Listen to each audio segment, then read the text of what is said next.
Hey guys, and welcome to yet another Arena tutorial. Today we're gonna talk about the Cumans save that was introduced in definitive edition. Be kind of OP, if you remember when the game came out, but now they have heavily nerfed, but they still might be quite a good save for Arena. So let's talk about the about that save a bit. So it's a cowboy civilization. You can get an additional town center can be built in Feudal Age. Siege Workshop and Battering Ram available in Feudal Age. Kept Ram upgrade available in Castle Age. Cover 5% faster each age starting Feudal Age. With Kipchaks, got the new technologies of Step Husbandry, Light Cuff Step Lancers, and Cav Archers trained 50% faster. And Command Mercenaries, team members can create 10 free elite Kipchaks in Castle. Team bonus, spell side walls, 50% more HP. So let's see what we can do with it. Like, in my opinion, the best thing to do with the sieve, go for the feudal boom. That comes with a risk, and we'll talk about it. Later on, you probably want to go for either step lancers or kipchaks, and another option you can go for an Imperial Age on Arena usually, halbs and onagers, but that's quite generic for them, for Cumans. Like, they don't have any upgrades, special upgrades for halbs and onagers. So usually I prefer to go like checks or steplands. They also, let's check their monks. Not the best monks, don't even get redemption. So yeah, that's about it. So let's start the game here. We are gonna watch my game versus Jobs. Was once obviously versus Mongols, and I'll try to explain a bit of what I did and what was my thought behind what I did. So let's start with it. So I'll tell you what was my plan for this game as soon as I saw Dob's Sieve. As soon as I saw his Sieve, as far as I know the players that I'm playing against, which is a nice advantage, like to know who you're playing against, but in higher levels. I knew that Dobbs with Mongols usually goes for Mangu dice. So I knew that he will castle. So my thought was, okay, I have two options if I'm gonna castle. I can trash him, which will probably fail. Actually, it's three options. I could trash, will probably fail, and I could go for Feudal Boom. But then if I go for Feudal Boom with commands, the biggest danger of that is getting rushed early on in Castle Age where you're still in Feudal. And that means that if he goes for a castle on me or even siege push, I will be in a lot of danger. So I thought to myself, how do I stop that and still use the command advantage? And then I decided, well, let's start with scouts and then switch to the Feudal Boom. So usually you go Feudal Boom into scouts. I went scouts into Feudal Boom. And let's see the build order for that for what I did. So obviously start with 6 on food. Then I add 4 more on wood.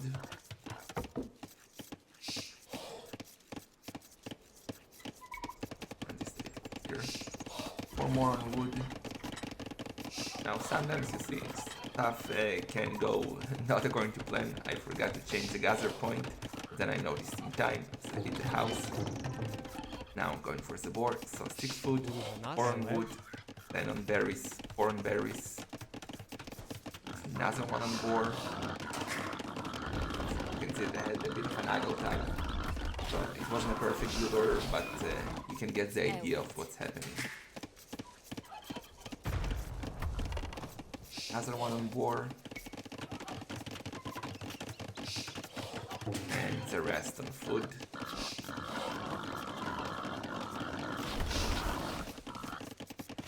Loom, just so I won't have idle time, and I click up. You can also see that my deers were straight on my berries, so I didn't even lure them, I just sent 4 villagers, get the deers, and then I added, okay, I'll show you now what I'm doing. So I decided, again, we go for scouts early on, so usually if I'm feudal booming, I will set more on wood, like 7 on wood, and make a second down center instantly, but then I said, he's gonna castle push me. I'll do a barracks, I'll do a stable, an early stable, I'll try to mess scouts, and then I will go for the expertise. Yeah, I only said do more on wood a bit later. Got some extra food. I'm doing the barracks.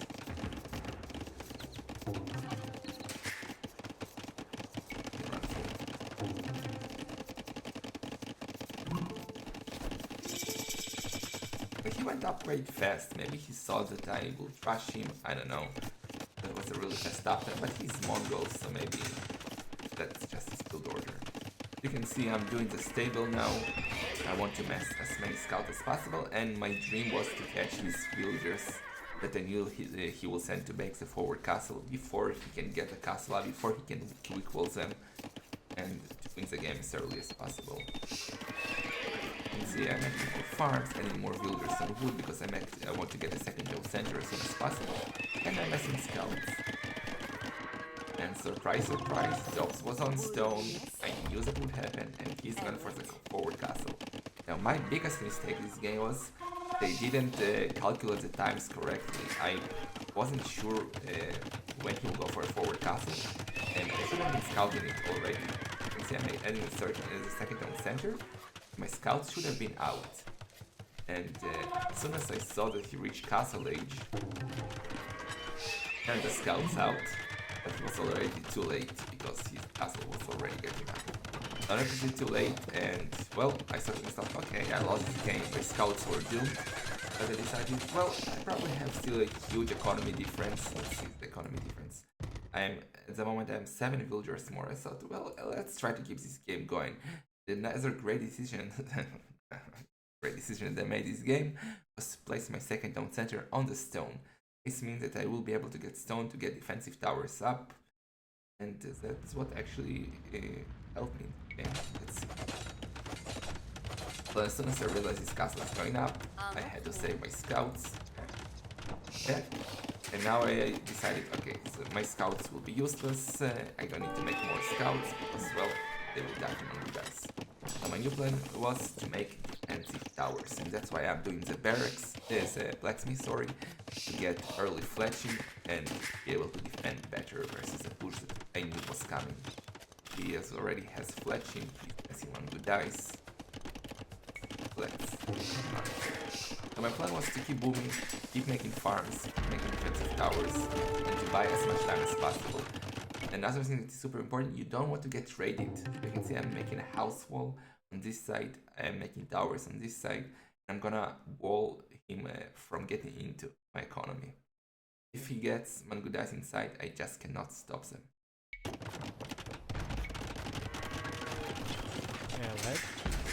Constant booming of his also echo upgrades. I have wood up, I'm getting wheelbarrow, and I decided, like, need more towers. Another thing that I really wanted here, something I will show you now, is I wanted him to be blind. I didn't want him to see what I'm doing. I really want to kill that scout because scout has huge line of sight, and with a scout alive he can see what I'm doing. With Mangudais it's a bit harder, so I really want to kill the scout. See, I did it. Now it's time to go back. I saw he's doing the forward siege workshop, so I knew he was gonna push me with either mangonels or rams, so I decided I need way more towers. And I also decided, well, I'll need something to kill the siege with, so I decided to add more rams. Now everything I decided to do is to make upgrades on the scouts, so it will be easier for me to snipe and whatever is coming from the siege workshop. So more towers, more scouts. First mangonel was out. I'll show you another trick, but even with my speed you can do that, so I guess most people will be able to do that. I had 2 scouts inside the stable, so I sent my scouts that were out already to distract him on this side. Then I unqueued the scouts on the other side to kill the mangonel, and worked. So my idea was to always try and catch him off guard, to surprise him and to snipe mangonels whenever he's not looking, and it will buy me a lot of time. The thing was, he kept sending mangonels one by one, and way easier to defend than if he had mass like 3-4, for example. the towers, carries on his villagers. He's fletching on the tower and scouts. Without upgrades, they added them later as far as I remember.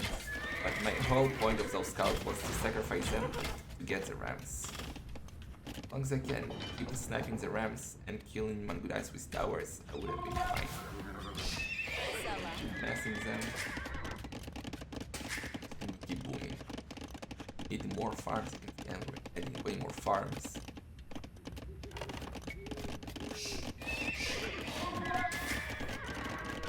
More towers.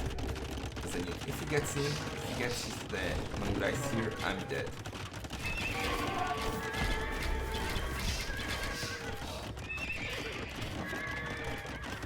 Maybe I should have sent this Mangudai in. You see, I'm getting now the 14, so they'll be able to snipe those Mangudais easier. And all this was to buy me time. So I have already 30 farms. It's quite a lot for Middle Age. And again, the trick, I'm sending the scouts, sending the other scouts out, killing those Mangudais, and again, buying me time. And losing those scouts doesn't really matter. That was a very mistake, but as long as I keep losing them for a price of killing someone else, it's super worth it because I have so much food. Yeah, sending someone else to die for no reason is a bit debating. You see, I'm already on the way to Castle Age, so Feudal Boom was really paying off. I was 23 villagers ahead, which is big. And my economy was very, very safe. Those 4 towers did a great job defending. His plan was, again, when Mangonel was out there, I couldn't do that only once, but his plan was to forward castle. That's a great castle, taking down 3 towers, securing the gold. So I knew I'll have to get another defensive tower here, because my plan was to make a castle here as soon as I reach Castle Age. Castle here would mean that both of you will be safe. My only goal will be safe, and my bakeries will also be safe. And I knew those 3 towers will go down, so I needed something to defend here, and this tower did the job. As soon as I reach Castle, reduce a defensive castle. Builder difference is big, 18 builder difference. All I need to do was to put it on the help, once it's down, cannot do any damage anymore. He sought to go in, but he changed his mind. You see, command economy, if you're going to the Feudal Boom, command economy is sick. I already have the Feudal Boom up, and as soon as the castle gets up, I'm already on the way to Imperial Age. There's 15 more villagers on one Dome Center. The next thing was, I knew that I was gonna reach Imp, but I knew that I will have to deal with Mangudais, because, well, Mangudais are still dangerous. They can still raid me, so I decided to add a few skirmishers, which will really pay off later. He was on one Dome Center, so he didn't really have any economy. I knew that. Another thing I want to do while imping is, that's kind of a mind game that I like to do, because you don't want your opponent to know what you're doing. So I wanted him to think that I might go for a Castle Age rush, like to mess around somewhere back in my base, to go for a castle. So how do you do these mind games? You kill one unit, you can actually put a scout inside, or even a villager inside.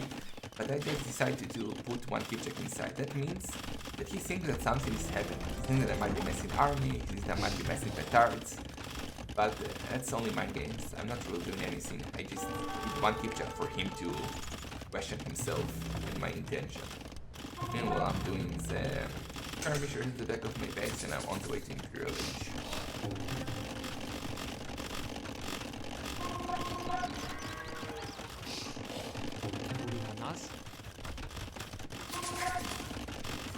Outside, right on Sentry as far as I remember, and captured there with the castle. They prepared the castle by now. But as soon as I reach him, traps is the way to go. I have not set traps. It was in too, but I was way earlier, and it means that I will be able to get this castle down.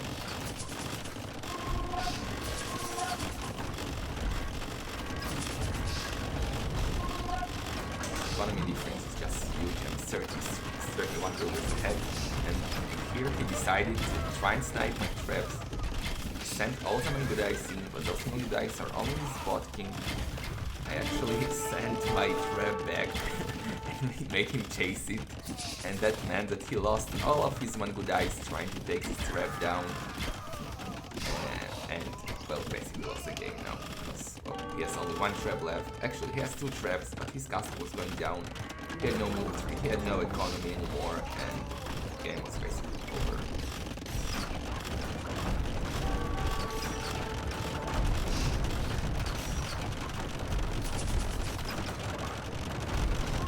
Yeah, I even sent fielders to take the trap down. So, hope you enjoyed this command tutorial, guys. Again, if you have any questions, please leave them in the comments. And as usual, if you want to choose my next tutorial, my next Thief tutorial, also let me know in the comments. Thanks for watching. Don't forget to like and subscribe, and I'll see you in the next tutorial. Bye bye.